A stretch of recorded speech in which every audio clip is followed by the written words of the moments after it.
Compulsory 10 या 15 marks का पूछा जाता है। तो भैया बहुत मजेदार चैप्टर है। मुझे तो बिल्कुल भी टफ नहीं लगता। आप बोलेंगे सर आपको तो कुछ वैसे भी टफ नहीं लगेगा। नहीं, एक्चुअली ये जो चैप्टर है ना वर्किंग कैपिटल मैनेजमेंट का, it used to be very tough. Student used to find it very tough. तो मैंने कुछ तो भी इसके अंदर ना बैठा, तोड़ा मरोड़ा, कुछ गुणाकार किया, भागाकार किया, कुछ ऐड किया, कुछ लेस किया, और मेरे पास एक रामबाण आ गया। एक ऐसी जड़ी बूटी आगे बेटा जिसके थ्रू ये चैप्टर किसी बच्चे को टफ लगता नहीं। जैसे रेशो के अंदर मैंने आपको छोटी सी ट्रिक बताई थी जिसके चलते आपसे सारे क्वेश्चन से केक ऑफ मक्खन की तरह हो रहे थे, उसी तरीके से बेटा आज के इस चैप्टर वर्किंग कैपिटल मैनेजमेंट में मैं आपको बड़ी आसानी से, बड़े आराम से कैसे आप इसको सॉल्व कर सकते हैं वो सिखा दूंगा। ठीक है, तो आप 10 से 15 मार्क्स और अपने पक्के मान लीजिए। तो आज और कल हम पढ़ेंगे वर्किंग कैपिटल मैनेजमेंट के बेसिक्स और एक कैटेगरी के question, and maybe by 6th और 7th we are going to wrap up with our FM part as well. Aditya sir उर्फ आदित्य भैया को मेरा प्रणाम। तो उम्मीद करता हूं आप सभी लोग बहुत बढ़िया होंगे, जो दुरुस्त तंदुरुस्त होंगे, अपने जीवन का आनंदमय तरीके से स्पेंड कर रहे होंगे। क्या बोलते हैं, हिंदी वर्ड तक आते नहीं है मेरे को, but anyways good evening. Okay, so भैया we are running ahead of our schedule, little ahead of our schedule, not much but very little ahead of our schedule, क्योंकि हमने एक YouTube सेशन ले लिया था बीच में, so that session really helped us a lot. So today we are going to start with the last chapter, that is working capital management. So भैया today we are going to start with very last chapter here, working capital management, management of working capital भी बोलते हैं इसको। एक second ना, वो मेरे को ना ब्लैक स्क्रीन में लिखना और देखना अच्छा नहीं लगता। वर्किंग कैपिटल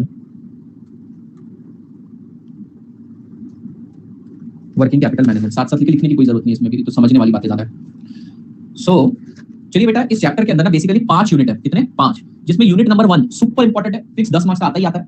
कभी तुम्हारी किस्मत खराब रही अच्छी रही पता नहीं, जो भी है, कभी कभी 5 का हो जाता है, बट यार मैंने देखा 90% of the time, most of the time ये 10 मार्क्स का पूछा जाता है। फिर आता है बेटा unit number 3, second most important, that is management of receivable. फिर आता है बेटा third most important, cash management. फिर 2-3 ऐसे छोटे मोटे यूनिट्स हैं, क्रेडिटर्स मैनेजमेंट और थियरी वाला पार्ट में थियरी में कवर करवा दूंगा। बस यही है हम लोगों को जो करना है। ठीक है जी, डन है जी, डन है। तो डालिए बेटा मैनेजमेंट ऑफ वर्किंग कैपिटल या फिर वर्किंग कैपिटल मैनेजमेंट लिखिए।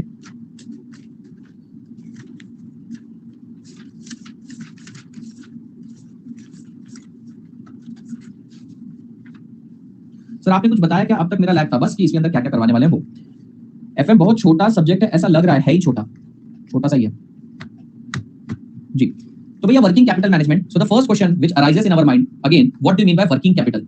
भैया वर्किंग कैपिटल का मतलब क्या होता है? वर्किंग कैपिटल का मतलब होता है capital required for our day to day operations is called as working capital. Working capital का मतलब है बेटा अपने बिजनेस को स्मूथली रन करने के लिए जो आपको कैपिटल रिक्वायर्ड है, that is called as working capital. And management of working capital is going to teach us how much should be the adequate working capital in your company so as to ensure many parameters. अब वो many parameters क्या है वो मैं आपको बताऊंगा, जैसे liquidity हो गया, प्रॉफिटेबिलिटी हो गया, वो सारी चीजें बाद में आएंगी, आपको नहीं समझेगा। सो वर्किंग कैपिटल मैनेजमेंट का मतलब क्या होता है? Management of working capital, and working capital means capital required for your day to day operation. But if we talk this in technical terms और in formula terms, working capital simply means current asset minus current liability. तो अगर आपसे कोई पूछे, परिभाषा पूछे कि भैया बताइए वर्किंग कैपिटल का मतलब क्या होता है, तो आप बोलेंगे कि भैया it is the capital required to run your operations smoothly. Why? If someone asks you what is the formula of working capital, then that formula is current asset minus current liability. Now my question arises, or your question should be कि sir ये working capital का management आखिरकार इतना important क्यों है? Why there should be adequate working capital in your company? So let's take a very simple situation कि आपने भैया कैपिटल बजटिंग करी, आप लोगों ने पूरा सही एनपीवी निकाल लिया, प्रोजेक्ट आपका सिलेक्ट हो गया, सारी चीजें हो गई। ठीक है, चलिए अपन यहाँ पर एग्जाम्पल लेते हैं जीवा का नहीं लेते हैं हम, यहाँ पर प्रियम का लेते हैं। तो भैया ये है प्रियम,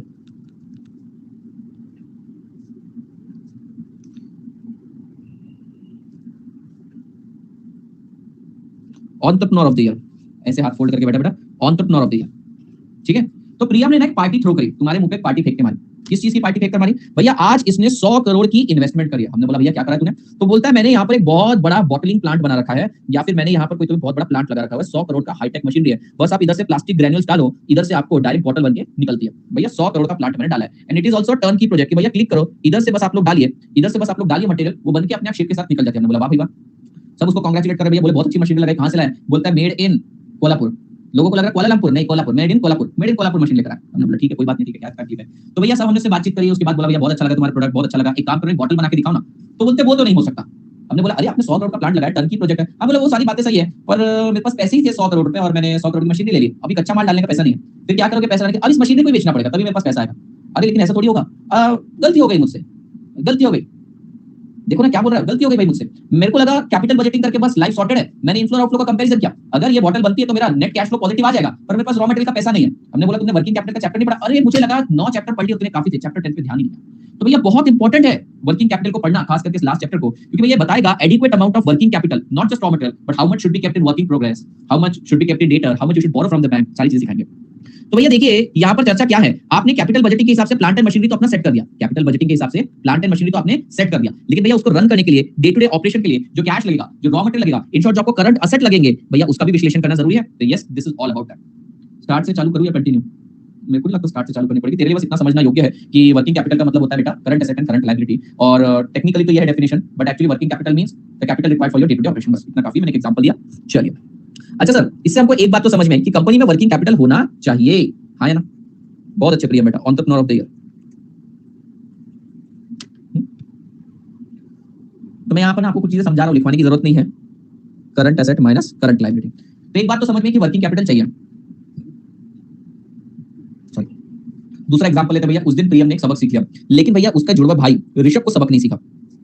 ऋषभ बोलता है मेरे भाई ने बहुत बड़ी गलती कर दी थी, मेरे भाई ने बहुत बड़ी गलती करी थी, 100 करोड़ रुपए आए थे, उस मूर्ख ने सारा का सारा पैसा प्लांट एंड मशीनरी में डाल दिया, रॉ मटेरियल। कितना मूर्ख है मेरा भाई, ठीक है, ऐसे उसने बोल दिया। बेटा फिर इसने भी एक दिन पार्टी थ्रो करी, इसने भी एक दिन पार्टी थ्रो करी। अब इसने पार्टी थ्रो करी बेटा, बोले मैं मेरे भाई की तरह मूर्ख नहीं हूं, मैंने छोटी मशीनरी लगाई है, मैंने छोटी मशीनरी लगा दी। मतलब बहुत बढ़िया, समझदारी इसी के अंदर है, छोटी मशीनरी लगाओ। अच्छा ये कितनी बोतलें बना पाएगी साल की? ये बोलते हैं 1 लाख बोतलें बना ली। हमने बोला ठीक है, छोटे बिजनेस, ठीक है, लघु उद्योग को हमको प्रोत्साहित करते रहना चाहिए। हमने बोला पिछली बार भाई ने गलती, अरे भाई की गलती तो मैंने करी नहीं, इस बार मैंने बहुत सही दिमाग लगा। बोला क्या? मैंने अगले 20 साल के लिए जितना रॉ मटेरियल लगने वाला है, सारा रॉ मटेरियल एक साथ ला के रख दिया। अब ये खत्म नहीं होने वाला, 20 साल तक का एक साथ ला के रख दिया। इतना पैसा ये बोलते हैं मैंने 80 करोड़ रुपए का पूरा रॉ मटेरियल खरीद लिया है, अब तो भाई अपने को टेंशन की जरूरत नहीं। अब बताओ, जैसा प्रियम उससे भी बढ़कर ऋषभ निकला। बेटा मशीन की भूख कितनी है और तुम उसके अंदर रॉ मटेरियल कितना डाल रहे हो? आप बोलोगे सर परेशानी क्या है अगर इतना ज्यादा आपने अगर रॉ मटेरियल करंट एसेट में पैसा अटका कर दिया? अरे भैया जी, आप कमाओगे इस 20 करोड़ रुपए पर ब्याज तो आपको 80 करोड़ का देना पड़ेगा। और बेटा ये 80 करोड़ के अंदर से आप ऐसा समझ लीजिए हर साल तो 3-4 करोड़ का माल इस्तेमाल होने वाला है, बचा हुआ माल तो इस्तेमाल होने नहीं वाला है। जबरदस्ती आपका रॉ मटेरियल में पैसा अटक के बैठ गया, जबरदस्ती आपको उसके ऊपर इंटरेस्ट लगना चालू हो जाएगा। ठीक है, क्या बिजनेस करेगा रे तू? तो इससे एक चीज समझ में आई कि वर्किंग कैपिटल ज्यादा भी नहीं होना चाहिए, वर्किंग कैपिटल कम भी नहीं होना चाहिए, वर्किंग कैपिटल होना चाहिए एडिक्वेट। कैसा होना चाहिए बेटा? वर्किंग कैपिटल होना चाहिए एडिक्वेट, एडिक्वेट वर्किंग कैपिटल। अच्छा सर, आपने बोल तो दिया एडिक्वेसी का मतलब, एडिक्वेट आपने बोल तो दिया, पर इस एडिक्वेसी का मतलब क्या होता है? एडिक्वेसी का मतलब है बेटा आप प्रॉफिटेबिलिटी और लिक्विडिटी दोनों का ध्यान दो।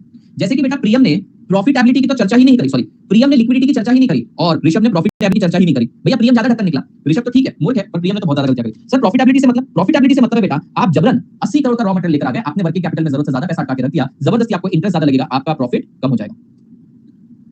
ठीक है, तो भैया इसने प्रॉफिटेबिलिटी पे हिट मारा, लेकिन बेटा इसकी कंपनी कभी बंद नहीं पड़ेगी। किसकी? ऋषभ की कंपनी कभी बंद नहीं पड़ेगी। क्यों? क्योंकि वो रॉ मटेरियल के लिए कभी भी शॉर्ट नहीं होगी, हमेशा उसके पास रॉ मटेरियल रहेगा। दूसरी तरफ देखो भैया, दूसरी तरफ हमारा जो भाई था प्रियम, उसने प्रॉफिटेबिलिटी हाई रखी। वैसे तो प्रॉफिटेबिलिटी हाई ही नहीं उसके केस में, आप जानते हैं उसने माल ही नहीं बेचना है, पर बेटा उसको इंटरेस्ट नहीं लग रहा है, लिक्विडिटी उसके केस में जीरो है। तो ऐसे अप्रोच आ जाते हैं कि आप लोगों को वर्किंग कैपिटल कितना रखना है, उसके बारे में बताएंगे, अप्रोचेस के बारे में भी। बट बेटा एक बात तो समझ में, management of working capital is very important. देखिए बेटा आपकी कंपनी में वर्किंग कैपिटल में सिर्फ रॉ मटेरियल नहीं रहता, वर्किंग प्रोग्रेस रहता है, फिनिश गुड्स रहता है, debtors, creditors, cash, short term investment वगैरह सारी चीजें रहती है, means all sort of current asset, सभी चीजों को मैनेज करना पड़ता है। अगर कोई भी चीज आपकी कंपनी में कम पड़ गई तो बेटा operations can get impacted. So managing adequate working capital is important and really beautiful task. Storage cost भी बढ़ेगी, सब कुछ बढ़ेगा। बट आपने एक्सट्रीम का एग्जांपल लिया, कुछ है ना बेटा, स्ट्रेटजीज है ना इसके अंदर, एडिक्वेसी के अंदर आपको सिखाऊंगा, कंजर्वेटिव, एग्रेसिव, मॉडरेट, तीन स्ट्रेटजीज सिखाऊंगा। तो बेटा वर्किंग कैपिटल समझा सब बच्चों को? समझ गए क्या बेटा? वर्किंग कैपिटल सब बच्चे समझ गए? Yes sir, we got the meaning of working capital. Working capital means technical terms में, फॉर्मूला टर्म्स में छोड़ दो, तो वर्किंग कैपिटल का मतलब होता है amount required for day to day operation. Now working capital का फॉर्मूला होता है बेटा current asset minus current liability. ठीक है, नेक्स्ट है वर्किंग कैपिटल एडिक्वेट होना चाहिए। ठीक है, एडिक्वेसी का मतलब क्या है? इसने लिक्विडिटी एंड प्रॉफिटेबिलिटी इंश्योर करना चाहिए। सर लिक्विडिटी का मतलब क्या होता है? लिक्विडिटी का मतलब होता है current asset upon fixed asset, CA upon FA.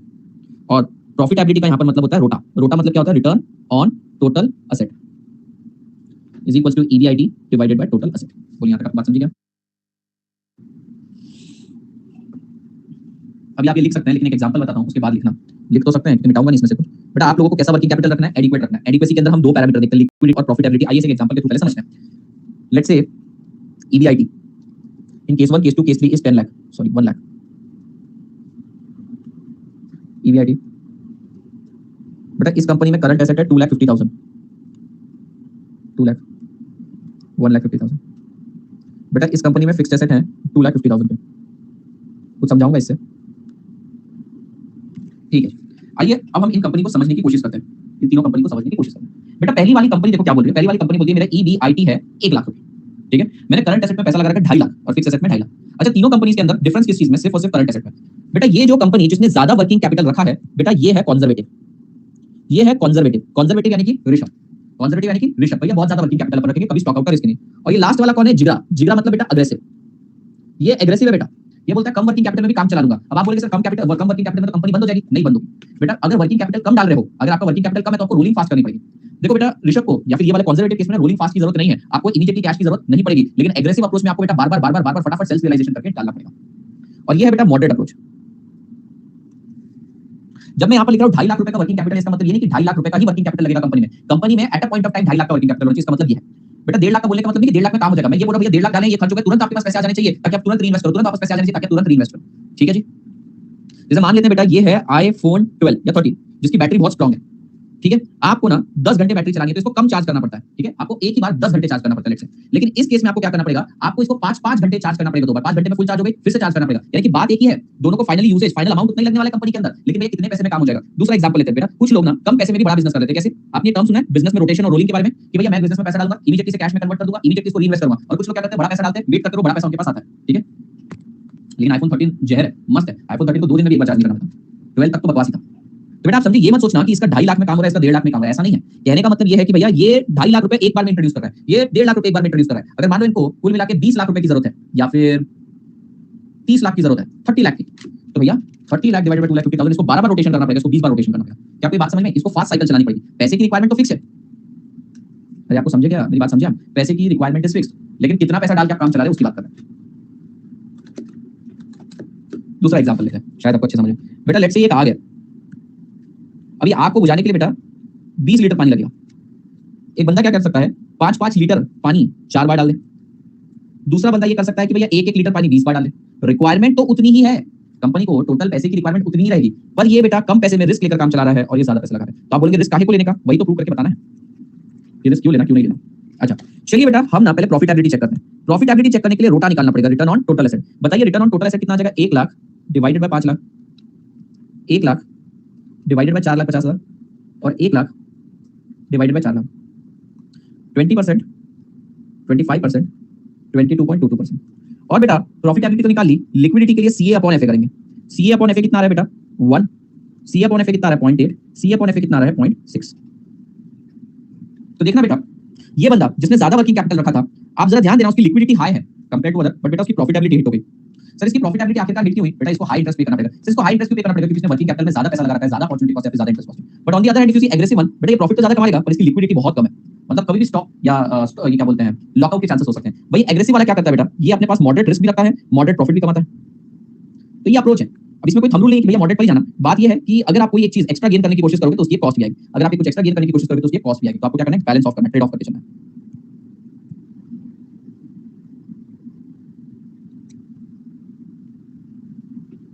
बात समझ में आपको? ये है बेटा लिक्विडिटी वर्सेस प्रॉफिटेबिलिटी स्टेटमेंट। बेटा मैं आपको समझा रहा था कंपनी के अंदर वर्किंग कैपिटल मेंटेन करना बहुत ज्यादा जरूरी है। It is important to maintain working capital, but how much? Should we maintain it low, should we maintain it high? If you maintain it low, your profitability will be high but your liquidity will be impacted. Liquidity is calculated by current asset upon fixed asset. This shows कि आपका fixed asset current asset को कितना effectively utilise कर रहा है। Secondly बेटा conservative approach is that भैया ज्यादा वर्किंग कैपिटल रखेंगे बिल्कुल रिस्क लेने का, बट बेटा आपकी प्रॉफिटेबिलिटी हिट हो जाती है, आप यहां पर देखिए इंपैक्ट आ जाता है, रोटा गिर जाता है। मॉडरेट अप्रोच होता है मॉडरेट रिस्क लेने का, मॉडरेट रिटर्न अर्न करने का, लिक्विडिटी को भी मॉडरेट लेवल पे मेंटेन करने का। अब यहां पर कोई थंब रूल नहीं है, हो सकता है बेटा तनीषा यहां पर चली जाए, तनीषा यहां पर चले जाए, हो सकता है ऋषभ यहां पर चले जाए, हो सकता है बेटा रोहन ये अप्रोच को फॉलो कर ले। So anything can happen.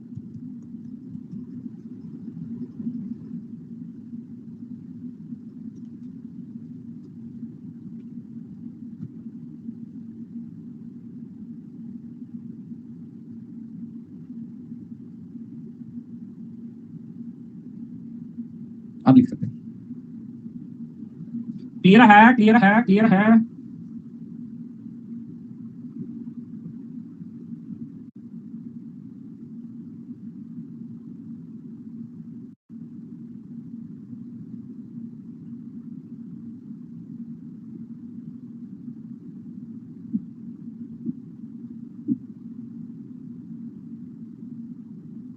Done है, चिट डन है।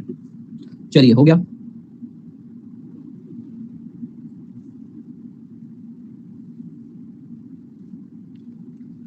ठीक है, एक एग्जांपल लिखिए, ये वाला भी हो गया, लिखिए लिखिए।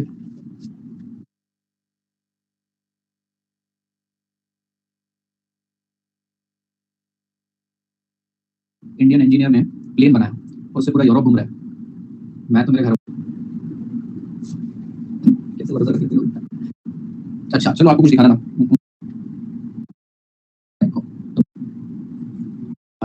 नहीं नहीं कल बैंगलोर से लेक्चर होगा, सो नहीं पाऊंगा आज, मैं आज सो नहीं पाऊंगा। आज कुछ टीचर्स के साथ रात को मीटिंग है, कुछ पुराने स्टूडेंट्स हैं जो थे उनका उसमें किसी का बर्थडे है, तो 1-1:30 बजे जाएंगे उसके अंदर, घर आऊंगा 2 बज जाएंगे, सामान पैक करूंगा। कल जब सामान पैक करने का टाइम नहीं, सामान भी रात को पैक करूंगा।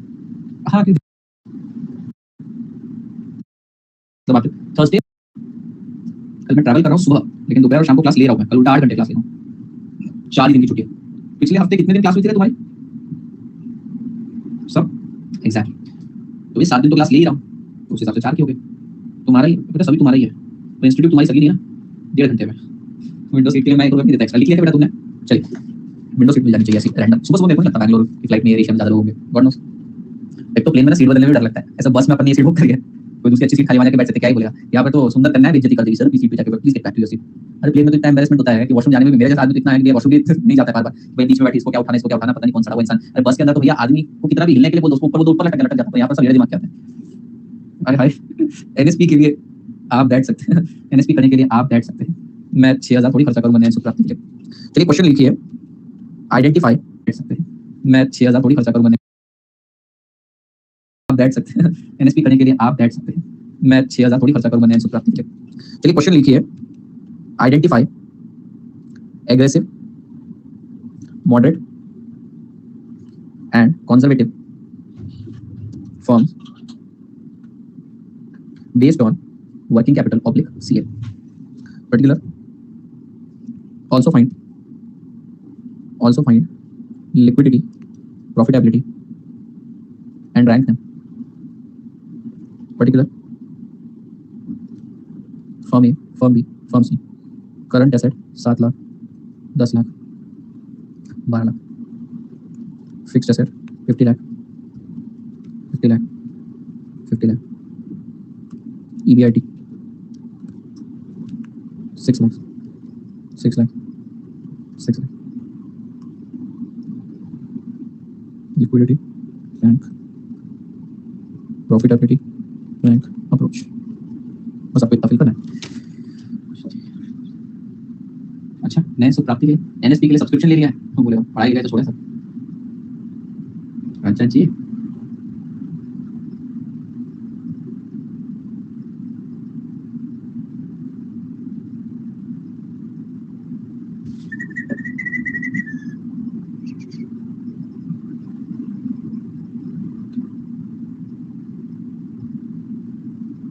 सॉल्व करो, डन क्या बोल रहे हैं?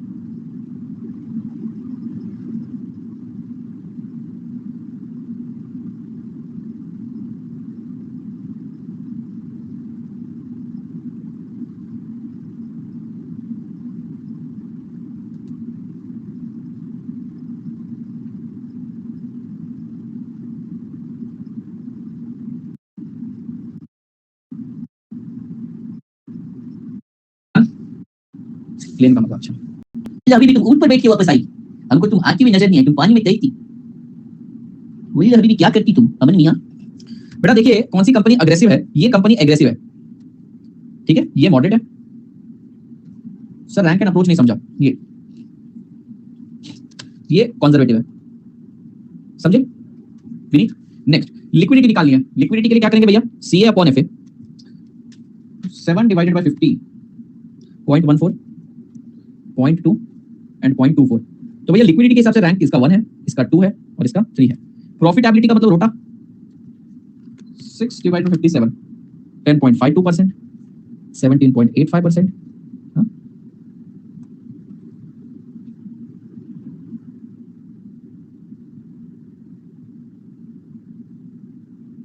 ये इसका क्या है? मैं भी वही सोच रहा हूँ, कुछ गलत बताया ना इसने। हाँ तो भैया इसके हिसाब से ये रैंकिंग आएगी। डन है, डन है। क्या आप लोग समझ गए? ये ऐसे क्वेश्चन आज तक पूछे नहीं पर आ सकते हैं। अब चलिए सर लिक्विडिटी की रैंक। भैया देखिए लिक्विडिटी में कहने का मतलब ये है कि 50 लाख के फिक्स एसेट के पीछे 12 लाख रुपए के करंट एसेट है। कंपनी के पास एडिक्वेट लिक्विडिटी है, कंपनी बंद नहीं पड़ी, अच्छा रॉ मटेरियल रख के बैठी। इसने 50 लाख के बदले 10 लाख रखे, इसने 50 लाख के बदले 7 लाख रखे, तो सबसे ज्यादा लिक्विडिटी इसके पास है, फिर इसके पास, फिर इसके पास। बेटा जो ज्यादा वर्किंग कैपिटल रखता है वो कंजर्वेटिव पर्सन है, और जो कम वर्किंग कैपिटल रखता है वो जिगरा है। अरे तो तुमने पढ़ा क्या? एक बच्चे ने मुझसे लिक्विडिटी पूछ लिया, एक ने मेरे से अप्रोच पूछ लिया, और एक मुझसे रोटा पूछ रहा है, और मैंने यहाँ पर भी आपको रोटा लिख कर दिया था। किधर जाना है आप लोगों का? फिर ये कॉपी किया क्या सिर्फ?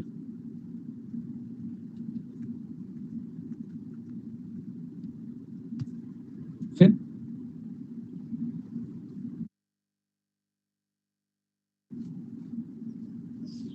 बोलिए विजय विनीत, पॉइंट तो छोटा लगा, कंपेयर करो ना।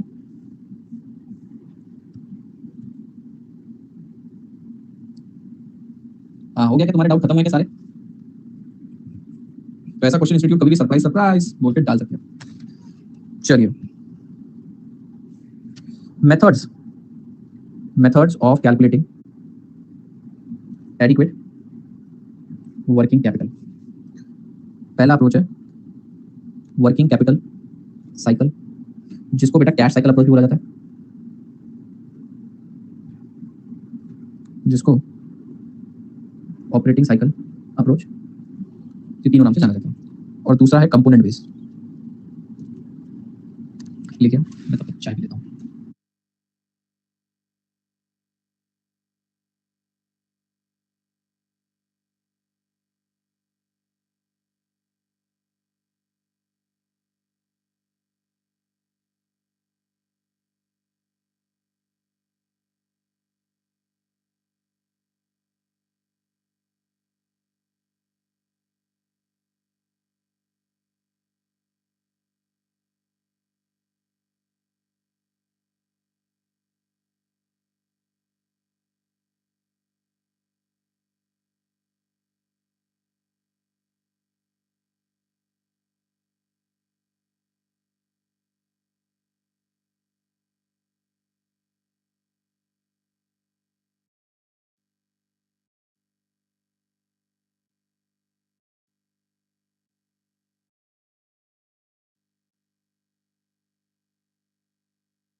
ठीक है, बहुत सिंपल सा बताता हूँ, एकदम सिंपल सा तरीका, आपको एकदम समझ में आ जाएगा। ऑपरेटिंग साइकिल बोलता है, सो बेसिकली ऑपरेटिंग साइकिल का मतलब होता है time required for cash to get converted into raw material, मतलब जब आप परचेज करेंगे, raw material to WIP, WIP to finish goods to debtor and debtors back to cash. So working capital cycle is basically the time required for cash to get converted into raw material to WIP, WIP to finish goods to debtor and debtor back to cash. तो यहाँ पर आपका time लगेगा। समझिए बेटा, आपने cash से raw material में जो परचेज किया, जो ट्रांजैक्शन किया, वहां पे होल्डिंग पीरियड आपका 10 दिन लग गए, फिर भैया वर्किंग प्रोग्रेस के अंदर 10 दिन लग गए, फिर फिनिश गुड्स 20 दिन पड़ा हुआ रहा, फिर वो डेटर में बेटा जब आपने डेटर क्रेडिट उधारी करी, आपने 3 महीने की उधारी दी और फिर जाके वो कन्वर्ट हुआ कैश में। तो आज आपने पैसा लगाया, वर्सेस जब वो प्रॉफिट के साथ बेटा आपके पास अपना पैसा वापस आएगा, तो इसको बोला जाता है एक पूरी ऑपरेटिंग साइकिल। इसको बोला जाता है एक ऑपरेटिंग साइकिल। बात समझ में आ गई? So working capital cycle is nothing but time required for cash to get converted into raw material to WIP to finish goods to debtors and back to cash. ठीक है, अब इसको समझते हैं बेटा। मान लीजिए मेरी कंपनी की ऑपरेटिंग साइकिल 30 डेज की है। मेरी कंपनी की ऑपरेटिंग साइकिल कितने दिन की बेटा? 30 दिन की। 30 दिन का मतलब है मैं अगर आज इसमें पैसा लगाता हूं तो ये raw material WIP finish goods debtor से बनकर वापस कैश मेरे पास 30 दिन में आ जाएगा, राइट? मतलब बेटा साल में कितनी साइकिल्स रन होगी? साल में कितनी साइकिल्स रन होगी? 12 साइकिल्स रन होगी। अब मान लेते हैं बेटा मुझे एनुअल ऑपरेटिंग एक्सपेंसेस हैं 30 लाख रुपए के, मुझे 30 लाख रुपए की जरूरत है। तो बेटा 30 लाख रुपए की मुझे जरूरत है ना, तो मुझे इमीडिएटली 30 लाख रुपए का वर्किंग कैपिटल रखने की जरूरत नहीं है मुझे। तो भैया इसको डिवाइडेड बाय 12 करके कितना 2.5 लाख आता है, मुझे तो मात्र 2,50,000 की जरूरत है। सर ऐसे 2,50,000 की जरूरत क्यों पड़ी? आपने 2,50,000 बिजनेस में डाला, वो बेटा एक महीने में एक साइकिल में वापस आपके पास कैश में कन्वर्ट हो गया, आपका 2.5 लाख का काम खत्म हो गया। फिर से आपने 2.5 लाख किसी बिजनेस में इंट्रोड्यूस कर दिए, लो भैया एक साइकिल रन हो गई, फिर से आपने 2.5 लाख इंट्रोड्यूस कर दिए, फिर से एक बार साइकिल चल गई, फिर से आपने 2.5 लाख इंट्रोड्यूस कर दिए, तो वही 2.5 लाख अब आप लोगों के लिए बार बार रोटेट हो रहा है। वो कंटीन्यूअसली कैश से रॉ मटेरियल से फिनिश गुड्स से डेटा से कैश में कन्वर्ट हो रहा है, फिर से इसी को लगा। इसको समझने के लिए ऐसा समझिए बेटा, आपको मान लीजिए अपने फोन को 1 लाख आवर्स चलाना है। कितना घंटा चलाना है? 1 लाख घंटा। 1 लाख घंटा कितना होगा? 1 लाख डिवाइडेड बाय 24 टोटल नहीं, वो ज्यादा हो गया, 10,000 घंटे चलाना साल भर चलाना। ठीक है, 416 इतना तो चलता नहीं। ठीक है, आप लोगों को अपने फोन को 10,000 घंटे चलाना है। तो क्या मैं ऐसे कह सकता हूं आपकी 10,000 घंटे फोन को चलाने की रिक्वायरमेंट है? यस। अब भैया आप एक बार फोन चार्ज करते हो तो 6 घंटे चलता है। कितने घंटे चलता है? 6 घंटे। चलो कोई बात नहीं, 6 घंटे चलता है, फिर बैटरी ड्रेन हो जाती है। तो मुझे बताइए, क्या आप लोग 10,000 डिवाइडेड बाय 6, क्या बेटा आप 1667 बैटरीज परचेज करते हो या एक ही बैटरी को हर 6 घंटे में चार्ज करते हो? क्या आप 1667, देखो आपको 10,000 घंटे फोन चलाना है, एक बार वो 6 घंटे चलता है, तो क्या 1666 बैटरीज परचेज करते हो या 1667 टाइम चार्ज करते हो? 1667 टाइम चार्ज करते हैं, मतलब आपका काम कितनी बैटरी से होता है? एक बैटरी से होता है। सिमिलरली बेटा, अगर मेरा रोटेशन साल में 12 बार होने वाला है, तो मुझे एक्सपेंस भी 112 ही करना है इस साइकिल में, मुझे पैसा भी 112 ही चाहिए रहेगा, बाकी का पैसा अरे ये एक साइकिल में बराबर कन्वर्ट होकर मेरे पास कैश में आ जाएगा और मैं फिर से इसे इन्वेस्ट कर दूंगा। सर लेकिन अगर कैश थोड़ा लेट वगैरह रियलाइज हुआ तो कंटीजेंसी के लिए प्रोविजन रखते हैं, प्रोविजन फॉर कंटीजेंसी तो बनाती हैं, उसमें कोई दो राय है नहीं।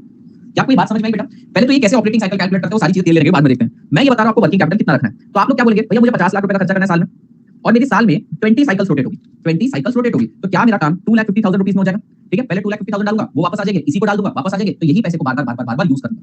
भैया अगर मैं ऐसा देख रहा हूं कि मेरी एनुअल रिक्वायरमेंट है 50 लाख और मैंने 50 लाख डाल दिए, बेटा ये 50 लाख 20 बार रोटेट हो जाएंगे और बेटा 10 करोड़ रुपए हो जाएंगे। जबरदस्ती इतना वर्किंग कैपिटल की जरूरत नहीं। अब आप मुझे बताइए 50 लाख रुपए साल भर की रिक्वायरमेंट है, हर आपके कुछ दिनों बाद 36 दिन के बाद आपका 18 दिन के बाद आपका पैसा रीजनरेट हो रहा है, तो आपको पूरे 50 लाख एक साथ जरूरत ही नहीं। आप बैंक में 50 लाख पे लोन मांगने जाएंगे, आप 2,50,000 का लोन मांगने जाएंगे, तो आपको बेटा ब्याज भी कम लगेगा, प्लस जितना वर्किंग कैपिटल आपको चाहिए अगर आप उतना लेकर आते हो बेटा तो आपकी एडिक्वेसी भी मेंटेन रहेगी, प्रॉफिटेबिलिटी भी रहेगी और दूसरा क्या है लिक्विडिटी भी मेंटेन रहेगी। तो आप मेरी बात समझ रहे हैं कि भैया आपको 10,000 आवर्स अगर फोन चलाना है तो 1667 बैटरीज नहीं चाहिए रहेगी, एक बैटरी को ही 1666 टाइम रोटेट करवाओ। सिमिलरली अगर आपकी कंपनी में वर्किंग साइकिल का वर्किंग कैपिटल का रोटेशन 12 टाइम्स है तो आप लोगों को वर्किंग कैपिटल की रिक्वायरमेंट भी 1/12 ही लगेगी। समझ गए क्या?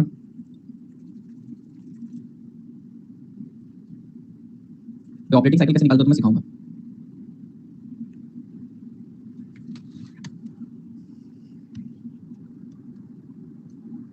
लिखिए it is time duration for cash and cash equivalent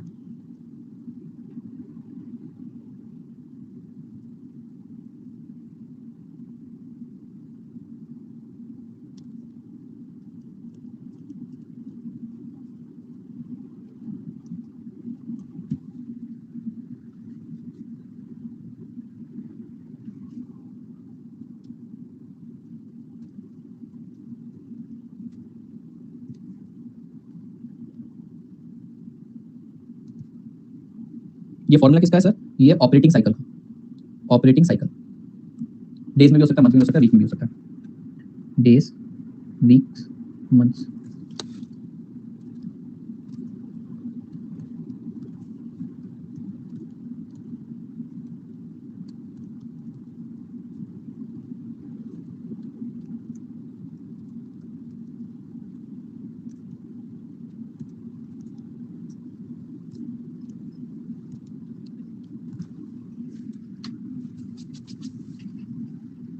तो भैया ऑपरेटिंग साइकिल का मतलब क्या होता है? ऑपरेटिंग साइकिल का मतलब होता है time required for cash and cash equivalent to get converted back into cash.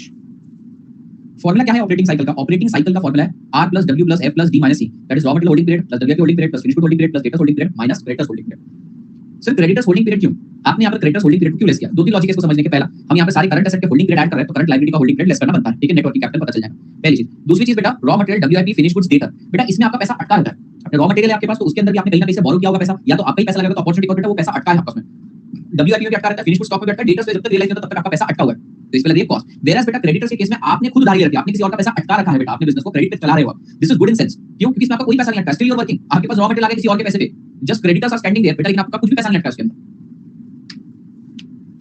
पैसा नहीं अटका अपॉर्चुनिटी कॉस्ट में। अरे यहाँ तक समझा क्या? ये कैसे कैलकुलेट करना है ये तो टास्क है, ये मतलब हम सीखेंगे। पहले साइकिल ये पहला मेथड है, ये तो हमें सीखना ही है, ये सब कैलकुलेट करके बस ऐड करना है। अभी जस्ट फॉर एग्जांपल बेटा, एग्जांपल के तौर पे ले रहा हूं, let's say R is equal to 20 days, W is equal to 50 days, finish good is equal to 20 days, debtor is equal to 32 days and creditors is equal to 92 days. तो बताइए operating cycle कितने दिन की होगी बेटा? 20 plus 50 plus 20 plus 32 minus 92 is equal to 30 days. बेटा आपकी एक ऑपरेटिंग साइकिल 30 दिन की है, क्या आप लोग मुझे नंबर ऑफ ऑपरेटिंग साइकिल बता सकते हो? यस सर, 360 अगर अज्यूम करा जाए, 360 अज्यूम किया जाए, 360 divided by 30 is equal to 12, यही फॉर्मूला बेटा, 360 और 365 और 12 मंथ और 52 weeks divided by operating cycle. अब भैया अगर आपसे पूछो वर्किंग कैपिटल रिक्वायरमेंट कितनी है तो आप बोलेंगे annual operating expense divided by number of operating cycles. बोलिए, मान लीजिए बेटा आपकी एक ऑपरेटिंग साइकिल 30 दिन की है, तो नंबर ऑफ ऑपरेटिंग साइकिल कितनी होगी? 12।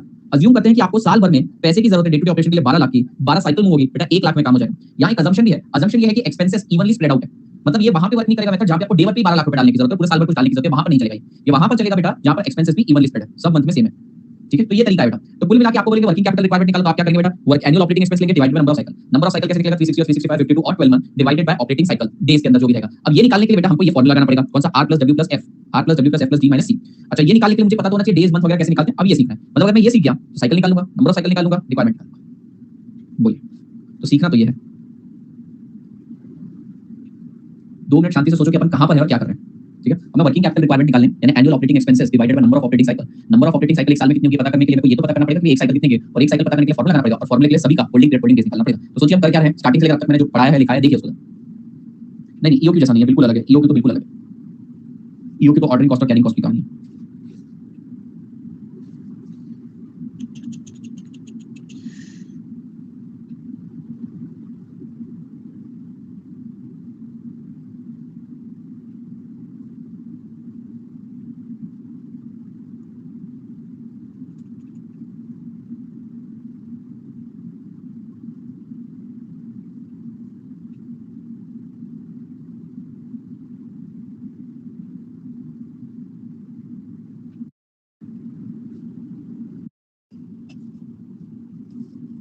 Revision revision. तो कॉस्टिंग कैसे बनती है बेटा? सबसे पहले हम लेते हैं opening, if you remember, opening stock of raw material, add करते हैं इसमें परचेज, लेस करते हैं बेटा closing stock of raw material, तो हमको क्या मिल जाता है बेटा? Raw material consumed. Opening stock of raw material plus purchase less closing stock of raw material gives us raw material consumed. क्या ऐड करते हैं बेटा इसके अंदर? डायरेक्ट एक्सपेंस, ऐड करते हैं बेटा डायरेक्ट लेबर, तो इससे क्या मिल जाएगा बेटा हमको? Prime cost. इससे क्या मिल जाएगा हमको? Prime cost. Opening stock of raw material plus purchase less closing stock of raw material consume मिलेगा, direct expense direct labour add करके प्राइम कॉस्ट मिलेगा। ठीक है, ऐड करेंगे बेटा इसके अंदर factory overheads, if you remember factory overheads, तो हमको क्या मिलेगा बेटा? हमको मिलेगा ग्रॉस फैक्ट्री कॉस्ट। फिर इसमें ऐड करेंगे हम opening work in progress, less करेंगे क्लोजिंग वर्क इन प्रोग्रेस, तो हम लोगों को क्या मिल जाएगा बेटा? हम लोगों को मिल जाएगा cost of net factory cost. Add करेंगे बेटा administration overheads related to production, और जो हमको मिलेगा उसे बोला जाएगा बेटा कॉस्ट, नहीं पे लिखा, उसको बोलेंगे कॉस्ट ऑफ प्रोडक्शन। क्या ऐड करेंगे बेटा इसके अंदर? ऐड करेंगे बेटा opening stock of finish goods, less करेंगे closing stock of finish goods, हमको मिल जाएगा कॉस्ट ऑफ गुड्स सोल्ड। तो देखिए आयरनी ये है, पिछले चैप्टर में opening stock of raw material plus purchase less closing stock of raw material plus direct expense plus direct labour को मैं सीओजीएस बोलता था, पर बीच में कितनी सारी एडजस्टमेंट होती थी, ऑल्दो उस क्वेश्चन में नहीं होती थी, इसलिए मैंने कभी कंसीडर किया है, पर यहां पर आएगी। अच्छा, ऐड क्या करेंगे बेटा इसके अंदर? एडमिनिस्ट्रेशन ओवरहेड्स जनरल, ऐड करेंगे सेलिंग एंड डिस्ट्रीब्यूशन ओवरहेड्स, आपको मिल जाएगा कॉस्ट ऑफ सेल्स। बस यही करना कुछ कॉस्ट ऑफ सेल्स। अगर आपका रिवीजन हो गया हो, देखिए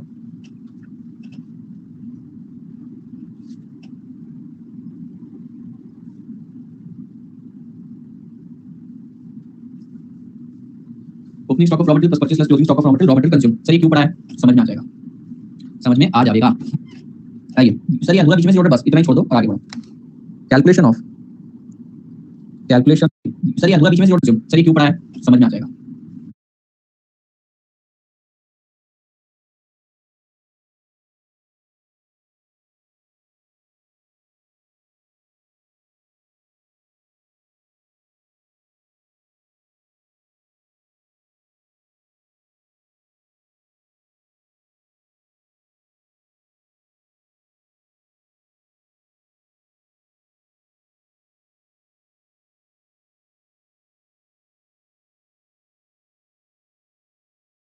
समझ में? Calculation of holding period. सबसे पहले आर, आर का मतलब होता है बेटा रॉ मटेरियल होल्डिंग पीरियड। लिख लिया क्या? ये मत लिखो, मत लिखो, आप पहले डी से स्टार्ट करो। डेटर्स होल्डिंग पीरियड, बेटा बेसिकली ये फॉर्मूला वेलोसिटी रेशो का है। वेलोसिटी रेशो, क्या आपको ये फॉर्मूला याद है? Debtors holding period velocity ratio क्या है बेटा इसका फॉर्मूला? इसका फॉर्मूला है 360। अब इसे 360 के हिसाब से लेते हैं, ठीक है? आप समझ लो ऊपर क्या आना है। 360 divided by debtors turnover ratio, debtors turnover ratio. और डेटर्स टर्नओवर रेशो का फॉर्मूला क्या है बेटा? डेटर्स टर्नओवर रेशो का फॉर्मूला क्या है बेटा? डेटर्स टर्नओवर रेशो का फॉर्मूला है credit sales divided by average debtors. अगर इसी फॉर्मूले को मैं थोड़ा तोड़ूं, जोड़ूं, मरोड़ूं, तो ये न्यूमरेटर में जो 360 है, क्या मैं उसको नीचे लेकर आ सकता हूं डिनोमिनेटर के डिनोमिनेटर में? तो क्या मैं इस फॉर्मूले को ऐसे लिख सकता हूं? Average debtors divided by credit sales per day.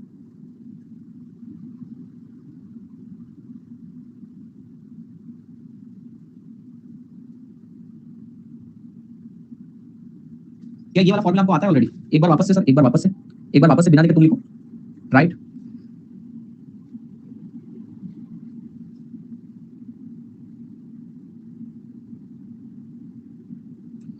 Sir सबसे पहले जेनरिक फॉर्मूला वही 360 divided by debtors turnover ratio.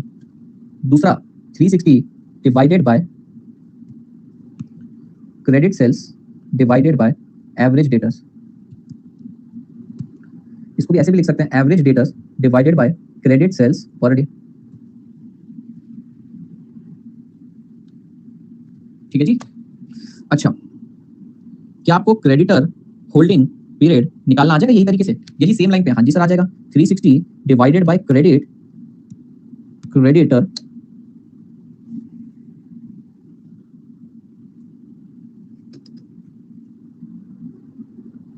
Creditor turnover ratio. क्या इसको ऐसे लिख सकते हैं? 360 into average creditors divided by credit purchase. क्या इसको ऐसे लिख सकते हैं? Average creditors divided by credit purchase per day. अगर मैं यहाँ पर 12 मंथ लेता तो क्रेडिट परचेज पर मंथ बोलता, वीक में लेता तो पर वीक बोलता। ये तो बेटा मैंने डी निकाल लिया, सी निकाल लिया। एक बार सेम लाइन पे आर निकालने की कोशिश करते हैं बेटा। इसको बोलते हैं raw material holding period. Same line पर निकालने की कोशिश करते हैं बेटा। 360 divided by raw material turnover ratio. Raw material turnover ratio, अच्छा 360 ले लेते हैं सर। डेटर होल्डिंग पीरियड में एवरेज डेटर्स आता था, क्रेडिटर्स होल्डिंग में एवरेज क्रेडिटर्स आता था, तो क्या यहाँ पर एवरेज रॉ मटेरियल आ जाएगा, opening plus closing divided by 2। अच्छा सर सुनना मेरी बात, डेटर्स का रिश्ता क्रेडिट सेल्स के साथ होता है, क्रेडिटर्स का रिश्ता क्रेडिट परचेज के साथ होता है, रॉ मटेरियल का रिश्ता रॉ मटेरियल कंज्यूम्ड के साथ होता है, रॉ मटेरियल का रिश्ता रॉ मटेरियल कंज्यूम्ड के साथ होता है। ठीक है, अब ध्यान से सुनना, डब्ल्यूआईपी का रिश्ता कॉस्ट ऑफ प्रोडक्शन के साथ होता है, फिनिश गुड्स का रिश्ता सीओजीएस के साथ होता है, और डेटर्स का रिश्ता तो वैसे तो डेटर्स का रिश्ता क्रेडिट सेल्स के साथ भी नहीं होता, सीओजीएस के साथ होता है, पर वो नेक्स्ट मेथड सिखाएगा, अभी के लिए इतना काफी है। रॉ मटेरियल का कनेक्शन होता है बेटा रॉ मटेरियल कंज्यूम से, डब्ल्यूआईपी का रिश्ता होता है कॉस्ट ऑफ प्रोडक्शन से। बेटा मतलब क्या बोलने की कोशिश कर रहे हैं, ध्यान से सुनना, क्रेडिटर्स का वैल्यूएशन करना है ना, तो भैया क्रेडिट परचेज लो, क्योंकि आपका क्रेडिटर बना किससे होगा, क्रेडिट परचेज से बना होगा, आपका डेटर्स बना किससे होगा, क्रेडिट सेल से बना होगा, तो आपका रॉ मटेरियल किससे बना होगा, रॉ मटेरियल का होल्डिंग पीरियड किससे बना होगा, रॉ मटेरियल कंजम्पशन से। डब्ल्यूआईपी किससे बना होगा, कॉस्ट ऑफ प्रोडक्शन से। Sir WIP cost of production से क्यों बना, देखो बेटा डब्ल्यूआईपी कॉस्ट ऑफ प्रोडक्शन से इसलिए बना क्योंकि उसके अंदर डायरेक्ट मटेरियल भी लगा है, डायरेक्ट लेबर भी लगा है, डायरेक्ट एक्सपेंस भी लगा है, फैक्ट्री ओवरहेड्स भी लगा है, उसमें सब कुछ लगा है अधूरा अधूरा, इसलिए यही आएगा। और जब ये कंप्लीट हो जाएगा तो फिनिश गुड बन गया, उसका रिश्ता सीओजीएस के साथ होगा। देखिए ये है कॉस्ट ऑफ गुड्स सोल्ड, ठीक है, ये गुड्स तैयार हो चुके हैं, और ये है कॉस्ट ऑफ प्रोडक्शन, ये प्रोडक्शन की कॉस्ट है। ठीक है, तो भैया देखना ये गुड्स बनके तैयार हो चुके हैं, तो मैं तो ऐसे याद रखा हूं बचपन से कि भैया रॉ मटेरियल का रिश्ता रॉ मटेरियल कंज्यूम के साथ है। अब इसमें बाकी सब खर्चे भी ऐड होंगे, सारे के सारे ओवरहेड्स वगैरह मिला के, तो भैया अधूरा फिनिश गुड डब्ल्यूआईपी बन जाएगा, और इसमें ओपनिंग क्लोजिंग फिनिश गुड्स की एडजस्टमेंट भी खत्म, तो भैया जो सीओजीएस है उसके बेसिस पर वैल्यूएशन होगा फिनिश गुड्स का। तो बेटा देखना रॉ मटेरियल का रिश्ता किससे है, रॉ मटेरियल कंज्यूम्ड, इसको ऐसे भी बोल सकते हैं बेटा average stock of raw material divided by raw material consumed per day. अगर सेम लाइन पे मैं डब्ल्यूआईपी का डेरिवेशन करने जाऊं, अगर मुझसे कोई पूछता है डब्ल्यूआईपी होल्डिंग कितना है, डब्ल्यूआईपी होल्डिंग पीरियड कितना है, तो मैं यही फॉर्मूला लगाऊंगा 360 divided bye WIP holding period, जिसको मैं ऐसे लिख सकता हूं 360 into average work in progress divided by cost of क्या, कॉस्ट ऑफ क्या, कॉस्ट ऑफ प्रोडक्शन। हां डब्ल्यूआईपी टर्नओवर रेशियो। हां जी, अगर मैं इसी लाइन पे लिखने जाऊं तो डब्ल्यूआईपी का रिश्ता है कॉस्ट ऑफ प्रोडक्शन, यस, तो cost of production per day, sorry cost of production, और थोड़ा सा और मॉडिफाई करें तो ये बन जाएगा average work in progress divided by cost of production per day. Last है बेटा फिनिश गुड्स की बात करते हैं, एफजी होल्डिंग पीरियड, तो आ जाएगा 360 divided bye finish goods turnover ratio, that is 360 into average stock of finish goods divided bye क्या, finish goods का वैल्यूएशन किस पे होता है बेटा, जैसे रॉ मटेरियल का वैल्यूएशन होता है रॉ मटेरियल कंज्यूम, डब्ल्यूआईपी का होता है प्रोडक्शन पे, इसका किस पे होता है, वेरी गुड, सीओजीएस पे। इसी को मैं ऐसे लिख सकता हूं average finish goods divided by COGS, cost of goods sold per day. समझे, तो सब कॉस्ट शीट्स है, सब क्रोनोलॉजीज है, अगले 5 लेक्चर आके मक्खन जाने वाले हैं, आपको तो सिर्फ इतना याद रखना है, और ये फॉर्मूला आपको एक झटके में याद दिला दूंगा, अभी तो मैंने आपको लिखवाया है, अब देखो मैं आपको याद कैसे करवाता हूं। क्या बात कर रहे सर, अरे हाँ सच्ची, अरे सच्ची नहीं झूठ, अरे भरोसा नहीं क्या, नहीं ये अभी डेराइव पे है, डेरिवेशन में और एग्जाम में स्पीड नहीं, लिखने में बहुत फर्क है।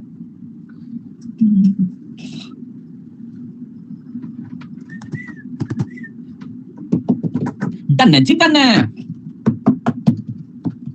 देखिए अब देखो कैसे याद होता है, तैयार हो बेटा, ये फॉर्मूले को देखना, आपको average debtors, average creditors, average raw material, average WIP, average finish goods, debtors का निकालना है एवरेज डेटर्स, क्रेडिटर का निकालना है एवरेज क्रेडिटर्स, रॉ मटेरियल का निकालना है एवरेज रॉ मटेरियल, डब्ल्यूआईपी का निकालना है एवरेज डब्ल्यूआईपी, फिनिश गुड्स का निकालना है एवरेज फिनिश गुड्स।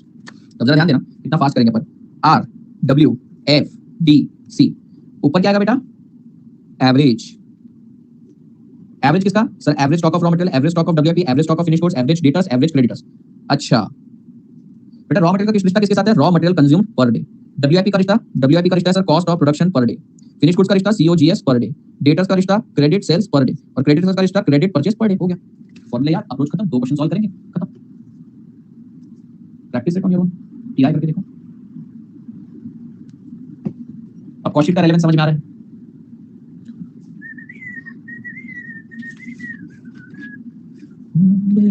नहीं मिलना तेरा मेरा,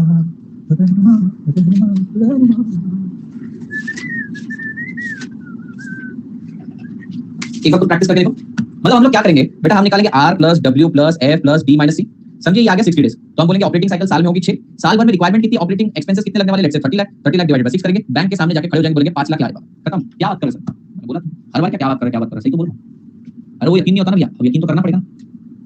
सर रात में सित्ते नहीं बज जाते, मेरे गांव में बोलते हैं, तो तेरे गांव में आ गया बेटा, मेरे तो शहर है, मैं हड़पसर में रहता हूं, आप बोल रहे हो, हम तो यकीन है।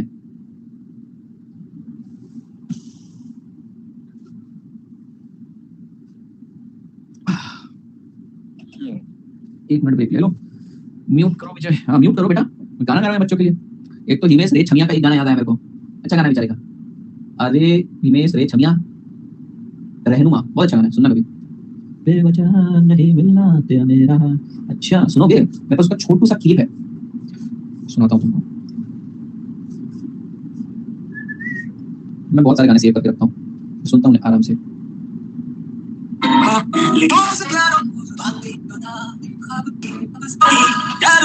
गिरफ्तार हो गया दिल, दर-बदर इश्क में कार-कार हो गया दिल, बेवजह नहीं मिलना तेरा मेरा, रहनुमा रहनुमा रहनुमा। अच्छी फिल्म मैं देखूंगा फिर कल देखूंगा। सनम तेरी कसम देखा मैंने, सुना है दर्दनाक है, ठीक है। मेरे सॉन्ग की चॉइस अलग है, और भी है दिमाग में चलता है, वो भी गाने को फील नहीं कर सकते आप कभी भी। देखना अभी एक ये वाला सॉन्ग है, क्या नाम है उसका, जर्सी मूवी का सॉन्ग है, behind that. Have you heard about that song, spiderman spiderman? नहीं है, not that, but that another girl is in contact with both Puja ma'am and me. तो मेरे डायरेक्ट कांटेक्ट में उनकी नेबर है, she is more cringe. So नहीं रे बाबा, are you going to follow that person? No, I won't take name on public platform, but yes I discovered someone who is more cringe than inject. Okay, मैं नाम तो नहीं लूंगा क्योंकि सही नहीं है, पर आप पूजा मैम की प्रोफाइल में जाकर ढूंढ लो कितने पूजा मिलेंगे, वो फॉलो करते हैं, क्योंकि हम दोनों बैठ के आराम से और विच करते हैं, इसकी बुराई उसकी बुराई इसकी बुराई। हमारा फेवरेट पास्ट है लोगों की बैठ के बुराई। हाँ लिटरली, देखो कैसा होता है, मैं तुम्हारे साथ में किसी भी थर्ड पर्सन की बुराई कर सकता हूँ, मैं तुमको जानता हूँ, तुमको क्या अच्छा लगेगा क्या बुरा लगेगा। जब मैं पूजा मैम को जानता हूँ तो थर्ड पर्सन हम करते हैं, बहुत बहुत फ्रेंड है मेरे, 9 साल से 8 साल से। नहीं पहले एक जगह रहते थे, मैं पूजा में बोला रोस्टिंग नहीं करते, बिचिंग बुराइयां बस। देखो वो किसी डायन जैसी लग रही है तो मैं भी करता हूँ, बिल्कुल एकदम मूड में आता हूँ, मैं खतरनाक अलग लेवल की बुराइयां करता हूँ। मैं हर इंसान को उसके चेहरे के कैरेक्टरिस्टिक्स के हिसाब से कार्टून कैरेक्टर पिक कर लेता हूँ। चलो ओके, आप तो क्लास में भी करते हो, क्लास में मैं रोस्ट करता हूँ, बुराइयां नहीं करता कभी। शार्क टैंक के बदले क्रिंज टैंक, ये बहुत अच्छी बात कही आपने, हमें क्रिंज टैंक बनाना चाहिए, ये बहुत अच्छी बात, ठीक है। तो भैया नॉमिनेशन में मैं तो पगला जाऊंगा, पागल हो जाऊंगा बड़ा, कॉपीराइट लगा देंगे लोग मेरे पर, but this is good thing, like a very good concept, I really felt cringe tank. चल शुरू करें बेटा, बहुत आसान सा क्वेश्चन है यार, ये क्वेश्चन तो इतना आसान है, चलो इसको छोड़ ही देते हैं, ये तो इतना ही आसान है। आइए क्वेश्चन नंबर 2 पे, अरे यार ये भी बहुत आसान है, इसको भी छोड़ देते हैं, 3 पे आ जाइए। कहां गए? अरे 3 भी आसान है, इसको छोड़ के 4 कर देते हैं, कांसेप्ट ओवर बेटा, ये कांसेप्ट अब जाके खत्म हुआ, अब हम करेंगे अगला कांसेप्ट। हां सस्ता शार्क टैंक देखा, सस्ता शार्क टैंक बहुत अच्छा था। चल पढ़ते हैं बेटा, बड़ा आसान सा क्वेश्चन है, क्वेश्चन बहुत आसान है। सो ये आपसे पूछा जा रहा है, from the following information you are required to calculate net operating cycle and number of cycle, बड़ी आसानी से निकल जाएगा। उसके अंदर मुझे R W F D C निकालना है। रॉ मटेरियल होल्डिंग पीरियड के लिए क्या लूंगा, ऊपर average raw material divided by raw material consume per day, average विप divided by cost of production per day, finish goods के लिए average finish goods divided by COGS per day, average creditor divided by credit sales per day, average creditors divided by credit purchase per day. चल पहले R निकालते हैं बेटा, raw material inventory consumed in a year, बेटा ये इन a year दे रखा है, मुझे तो पर डे चाहिए, साल में 360 दिन दे रखा है तो डिवाइडेड बाय 360 कर दूंगा। Average stock of raw material 50,000, बताइए कितना आएगा ये, 50,000 into 360 डिवाइडेड बाय 6 लाख, क्या 30 डेज आ रहा है सर? डेज में कैसे लिया, यहाँ पे 360 डेज था। नेक्स्ट दूसरा आएगा बेटा work in progress holding period, तो कैसे निकलेगा, सबसे पहले एवरेज वर्क इन प्रोग्रेस लेंगे 30,000 divided by work in, sorry कहां गया, ये वर्क इन प्रोग्रेस इन्वेंटरी नहीं है, ये बेटा बेसिकली कॉस्ट ऑफ प्रोडक्शन लिखने में गलती हुई है, वर्क इन प्रोग्रेस इन्वेंटरी नहीं है, कॉस्ट ऑफ प्रोडक्शन है। 5 लाख डिवाइडेड बाय 360 कितना आ जाएगा बेटा, 30,000 into 360 डिवाइडेड बाय 5 लाख, क्या बेटा 21.6 डेज आ जाएगा। रहने दो आप समझ गए ना। अब बेटा average finish goods 40,000 divided by COGS चाहिए था, यहाँ पर इन्होंने फिनिश गुड्स इन्वेंटरी लिखी, फिनिश गुड्स इन्वेंटरी गलत वर्ड, फिर भी अब लिखा है तो ले लेते हैं, 8 lakh divided by 360 18 days. Next है बेटा average collection period from debtors, ये डायरेक्टली दे दिया, और क्रेडिटर्स का 30, ये माइनस करना है आप लोगों को, 21.6 प्लस 18 प्लस 45, बेटा क्या 84.6 आ रहा है आपका आंसर, 84.6 आपका आंसर आ रहा है, ये लास्ट वाला माइनस होगा ना। तो बेटा नंबर ऑफ ऑपरेटिंग साइकिल कितनी होगी, 360 डिवाइडेड बाय 84.6, क्या आपका आंसर 4.255 4893 साइकिल्स। ये तो बड़ा आसान था सर, ये तो बहुत ही ज्यादा इजी था सर। अच्छा तो क्या करें, लिखते हैं सर, लिखने का कोई किसी भी तरीका, हाँ इसको लिखने का एक शॉर्टकट डेवलप किया मैंने, आसान तरीका, समय बचेगा आपका और आने वाले मेथड में भी हेल्प मिलेगी।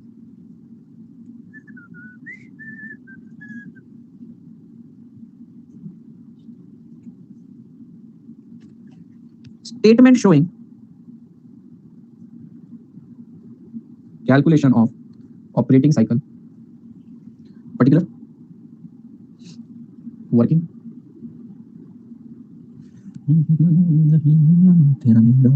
Raw material holding period is equals to average raw material divided by raw material consume per day, 50,000 divided by 6 lakh divided by 360 is equals to 30, ये डेज में आएगा।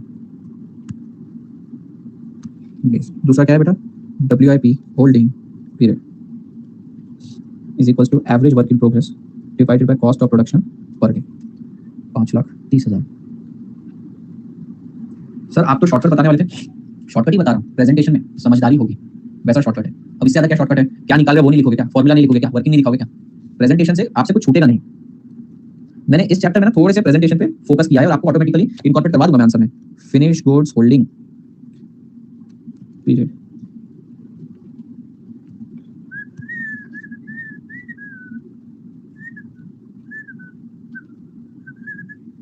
एफएम का फास्ट ट्रैक होगा, इको का नहीं होगा। इको का कॉम्प्रिहेंसिव फास्ट ट्रैक एक साथ ही है, लेकिन जैसे ही वो खत्म हो जाएगा, देखो कैसा है शेड्यूल आपका एफएम का भी, जैसे बैच खत्म होगा 6 तारीख से इको का फास्ट ट्रैक और भैया इको का कॉम्प्रिहेंसिव एक ही बैच है, ठीक है। मैं बच्चों को बोल के रखूंगा उसके अंदर, मैं भैया कॉम्प्रिहेंसिव स्पीड से पढ़ाऊंगा, ज्यादा से 6-7 घंटे एक्स्ट्रा बच्चे मान जाएंगे। और जैसे ही वो खत्म हो जाएगा फिर एफएम का फास्ट ट्रैक की स्पीड में लेंगे। दे दिया मैंने शेड्यूल, मेरे ख्याल से 6 या 7 अक्टूबर को खत्म होगा पूरा सिलेबस, 5 अक्टूबर को खत्म होगा।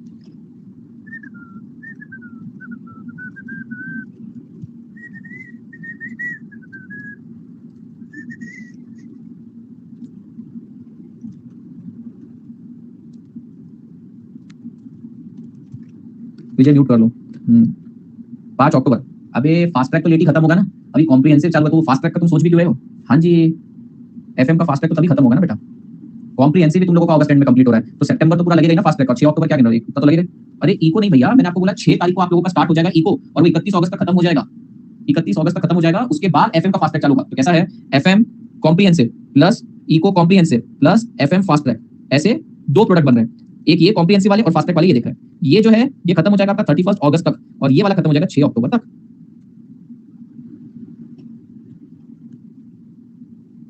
अंधविश्वास की भी हद होती है। मे बी बेटा snake has got a better music taste, that's why वो आ जाता होगा।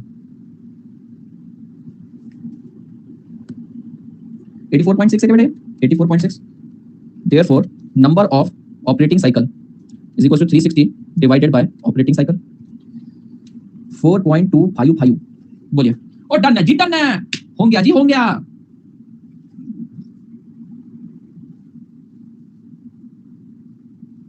वैसे मेरे घर पे भी नहीं बोलते सीटी बजाने को, तेरी हरकतें देख के बेटा, वो हरकतें देख के। पता है समाज वाले यकीन नहीं करेंगे कि म्यूजिक को एंजॉय करने के लिए सीटी बजा रहा है, बोलेंगे छेड़ू किस्म का है, छेड़ ही रहा होगा किसी को। एक तो वही अभी भी दुबई शेख के पास जाती, वापस आने का नहीं बताती, वैसी कैरेक्टर का नहीं समझ में आती हमको। कैसे आया, ऊपर बैठ गया था, बताया नहीं तुमको, खबर है जाने का बताते, आने का बताते नहीं। जिंदगी कुछ नहीं तेरे से हो गया क्या, डन है, और डन है जी, डन है। अगला वाला करें, कर लो जी, कर लो, डिलीट कर दिया सर आपने, अरे जी डन है। अगला वाला करें, कर लो जी, कर लो। कि आरटीपी एमटीपी करने की ऐसा जरूरत तो है नहीं, पर बेटा आरटीपी एमटीपी करना ही अपने आप में एक रिवीजन का प्रोसेस होता है। तो आपको आरटीपी एमटीपी करना है, अब उसके अंदर से कोई नई चीज नहीं आई तो बहुत बढ़िया, आ गई तो कर लें। तौबा तौबा तौबा, सेकंड डिवीजन के लिए रखो सो।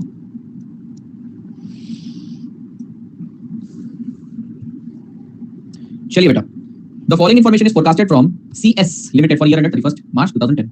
रॉ मटेरियल का ओपनिंग बैलेंस दे रखा है, क्लोजिंग बैलेंस दे रखा है। बेटा क्या इसका एवरेज बैलेंस निकाल लेंगे, क्या हम एवरेज रॉ मटेरियल का स्टॉक निकालेंगे 45,000 प्लस 65356 डिवाइडेड बाय 2। बेटा एवरेज बैलेंस आ जाएगा 55178 divided by annual raw material purchase. बेटा बच्चे ने गलती से इसको परचेज से डिवाइड कर देंगे, पर इसका डिवीजन किससे होता है, raw material consumed per day से। रॉ मटेरियल कंज्यूम्ड कैसे निकलेगा, opening stock of raw material plus 4 lakh का purchase less closing stock of raw material is equals to raw material consumed 45,000 plus 4 lakh minus 65356 divided by 365 से divide करना है, कितना आ जाएगा 1040। तो 55178 55178, तो आंसर आ जाएगा 53.055 डेज। समझे, ये किसको नहीं समझा बेटा, average stock of raw material divided by raw material consumed per day. इसी तरीके से डब्ल्यूआईपी का एवरेज निकालेंगे, डब्ल्यूआईपी का डिवीजन किससे होता है, cost of production per day, cost of production directly दे रखा है। फिनिश गुड्स का एवरेज स्टॉक निकालेंगे divided by COGS per day. Debtors का निकालेंगे बेटा divided by credit sales per day. और लास्टली बेटा क्रेडिटर्स का निकालेंगे divided by credit purchase per day. आ जाएगा नंबर ऑफ ऑपरेटिंग साइकिल, आ जाएगी बेटा, नंबर ऑफ ऑपरेटिंग साइकिल तक तो पहुंच जाएंगे। अब बेटा अगर मेरे को वर्किंग कैपिटल निकालने के लिए बोलेंगे तो मैं क्या करूंगा, मैं बोलूंगा annual operating expense divided by number of cycle, that is 9,50,000 divided by number of cycle. आ जाएगा आंसर आपका। ओ क्लियर है, ओ क्लियर है, क्लियर है, क्लियर है। चलिए फिर आप लोग बढ़िया आगे, अरे ये बढ़ जाओगे, ठीक है, अरे ये बढ़ जाओगे, ठीक है, के है। चलिए सॉल्व करें, क्या करोगे बेटा, टेबल बनाओगे, इस बार भी टेबल बनाओगे। मुझे लगता है थोड़ा टेबल में तकलीफ हो जाएगी, इस बार टेबल में थोड़ी सी तकलीफ हो सकती है। हम यहाँ पर इंडिविजुअल एक के नीचे एक कैलकुलेट करते हैं, ठीक है। टेबल बना सकते हैं लेकिन जगह ज्यादा छोड़नी पड़ेगी, आपकी इच्छा। एक अंदाजा ले लो बेटा, आपको एवरेज की भी वर्किंग करनी है, चाहे तो आप कर सकते हो, कोई तकलीफ की बात ही नहीं है, ठीक है। वैसे तो आप ऐसा भी कर सकते हो, जैसे देखिए रॉ मटेरियल का एवरेज स्टॉक आप ले सकते हो, कैसे 45,65356 डिवाइडेड बाय 2, ये हो गया average stock of raw material divided by raw material consumed per day. लेकिन आपको बेटा ये लिखना पड़ेगा फिर कहीं, रॉ मटेरियल कंज्यूम कैसे निकलेगा बेटा, opening stock of raw material. मेरे ख्याल से इसको वर्किंग नोट में ले जाते हैं, क्या लगता है आपको, सिर्फ इसको वर्किंग नोट में ले जाते हैं, बाकी किसी को नहीं ले जाते हैं, ठीक है जी। सर टेबल रहने दो, आपकी इच्छा बेटा, कोई फर्क नहीं पड़ता, that is totally your choice. Raw material consumed is equals to opening stock of raw material plus purchase less closing stock of raw material 45,000 plus 4 lakh minus 65356 45,000 plus 4 lakh minus 65356 is equals to 379644 भैया 379644 379644 ठीक है जी। तो भैया 45,000 plus 65356 divided bye 2 multiply by 360 divided bye 379644 52.32 आ रहा है क्या आपका? ओहो I am sorry, divided by 365 है 53.040 365 डेज है। क्वेश्चन में बोल रखा है 365। कितना आंसर आ रहा है? 53.04। चलिए एवरेज वेट कितना? 35 51 300।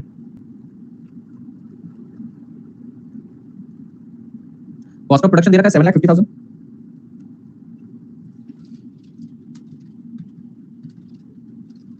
Is it 21 days?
Fifty three कर दिया, 0 पर हटा दिया।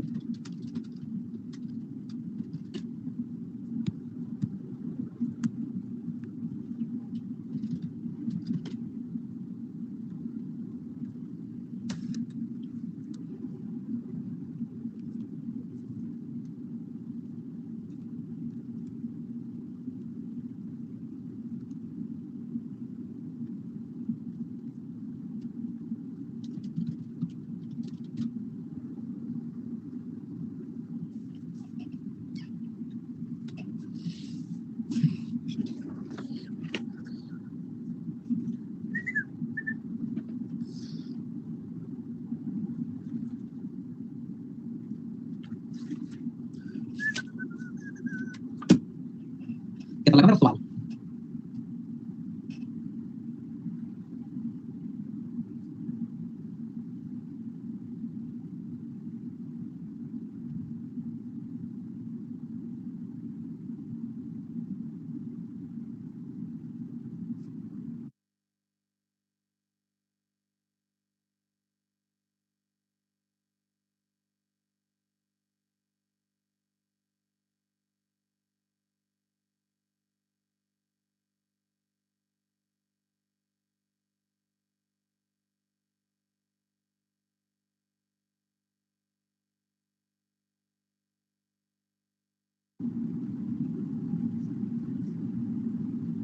क्या फर्क है?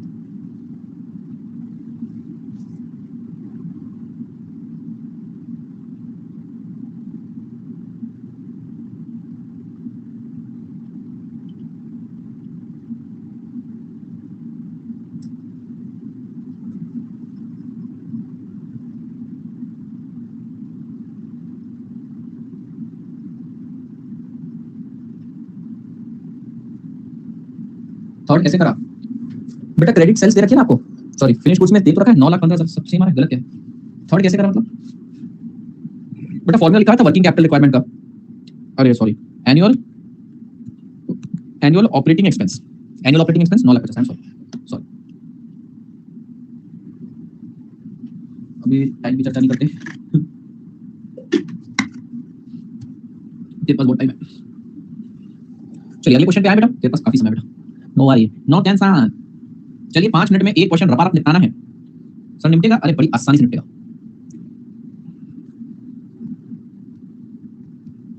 बड़ी आसानी से निपटेगा, नो वरी नो टेंशन।